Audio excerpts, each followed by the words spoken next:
Hey guys, it's Brian asking for your vote in 2026. Today is Sunday, September 21st. It's the International Day of Peace.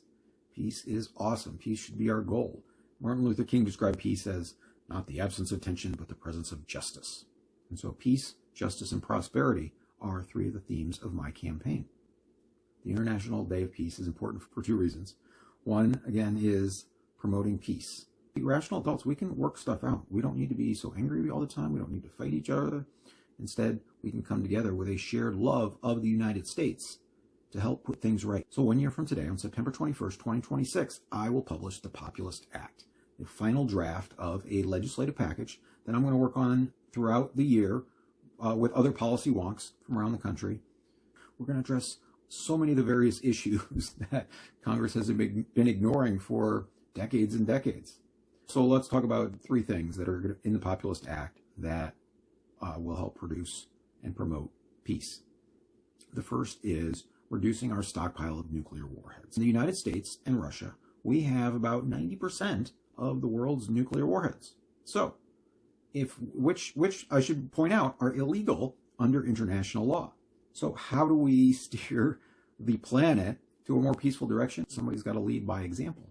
And so the United States will do that by committing to reduce its stockpile of nuclear warheads by 50% over 4 years. Another thing the Populist Act will do that will promote peace is stop funding the upgrades to our intercontinental ballistic missiles.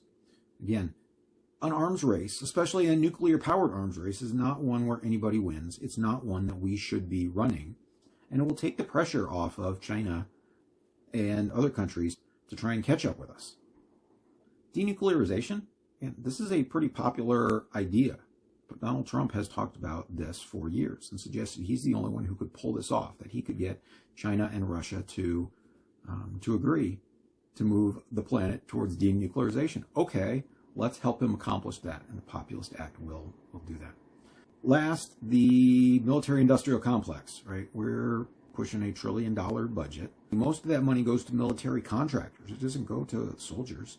It goes to the contractors, these big war profiteering corporations who pay their CEOs tens of millions of dollars a year. So when we talk about the Populist Act reining in concentrations of economic power, that very much includes the military-industrial complex. So the Populist Act would require a 10% reduction in the military budget for 4 consecutive years. So it would reduce it by about a third. Donald Trump narrowly won in 2016, and in part because he promised to end the endless wars.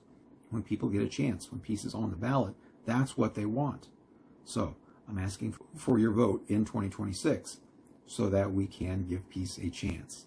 Now, I'm not asking you to vote for me. I'm not a candidate for public office. I'm asking you to vote with me. Across all 470 federal races, I will publish, at the end of October 2026, I'll publish a list of endorsements.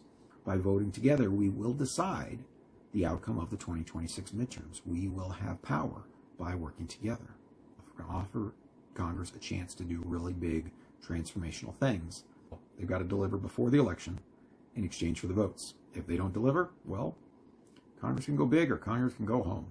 But I need your help to make that stick. So, in 2026, vote with love, vote with power, vote with Brian.